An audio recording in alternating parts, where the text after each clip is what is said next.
मैं पुनः पोखरमजरी हजिक मालेमगी ओइना मैमना ख्वाइदगी मिपाइनरीबा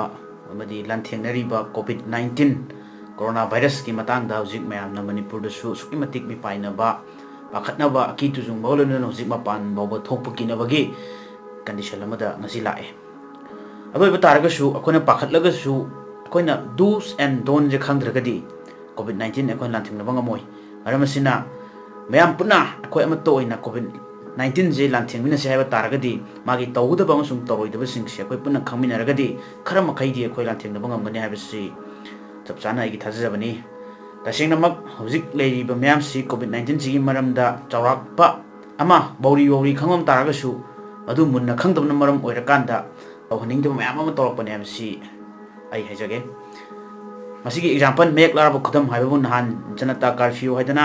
मपान थोक्तनबैदमक्ता कर्फ्यू थंगिबा निमिसिदैसिदा पुंग 5 तामतमदा लांथेंगनरिबा डॉक्टरसिंग सिपाहीसिंगसिदमक्ता खोबाक खोजेना हागिबदु मदुगी तायोनबदा रैली ओनगी मोंग मानबदा थोक्लक्तना पुंग येदनगा मैम पुन्ना थोलखिबसे मसिमकना कोइ वखन ताद्रिबा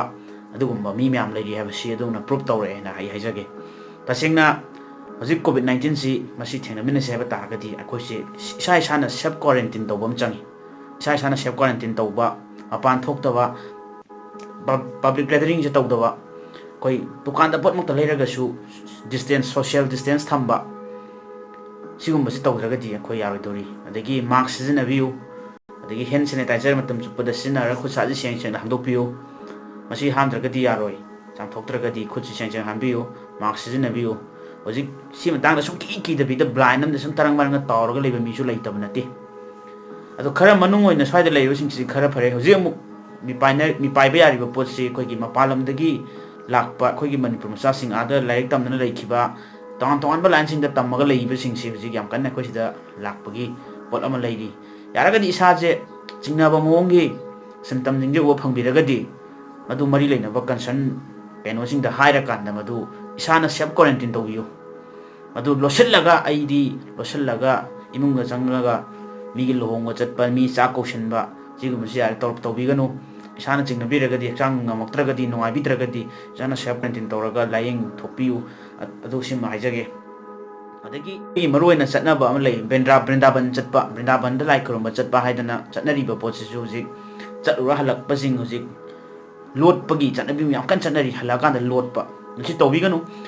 हलकांदा हक्चांग ngमद्रगदी फेवरगुंबा लेरगदी मदु डॉक्टर दा चटलगा लायेंग थोपियु मरि लेनबसिंगदा हाइबिरगा तानबिरगा कदु येंथोपियु अदु नत्रगदी सुंगे यारोय सि पुलिस लागा फाबगी पोत ओइना दम लैरे अखोयगिसि असिना कमाइना कोइ लांथेंगमिनगदौरिबनो हाइबा वफमसिमसु ए हाइजगे पुनमक्सिगी आयोक्ता लांथेंगमिनसि हाइबा तारगदी हाइनबा नाइदना पुलिस लागा फानबा नाइदना इसा इसाना मदु हाइदोकांदा आई हक्चांग वाइते आइसि चटलुइ मपालमदा चटलुइ हाइना पाउ पिबियु हाइबसिम आई हाइजगे अदु मैमदा हुजिक अरोइना कीबा अमा लेरि मरमदि आइसे कोरोना वायरस नारगदी सिरगदरा लांथेंगनबा ngमरोइद्रा आइसे हाटखद्रा हाइबगी अकीबा अमा लेरिबदु मदु तौबिगनु अकीबा लेरगदी थुंदोक तौर लायेंग थोकदौनी लायेंग कांदा अनाबा मसिंगदगी सीबा मसिंग याम मखादनी हुजिक लेरिसे लायेंग फगी याम लेरि टॉप टॉप लेबाकसिंगदा लायेंग गदी फगदबो तो रोसलगदी कुशनगरगदी हेना फरोय कितन नोंगाइरक्त्रगदी अदुम डॉक्टर दा चलगा सी गई लेजि सिम्टोम जे करिनो चुम्ब्रा लाम्ब्रा टेस्ट तौथोकपिरगा अखोय पुन्ना अमा तोइना हुजिकसि लांथेंगमिन सेवा वफमसिमा आई मैमदा हाइजगे थैंक यू यूमदगी मपान थोक्तना लेबना हौजिकी ओइनदी ख्वाइदगी फरबा स्टेपनी।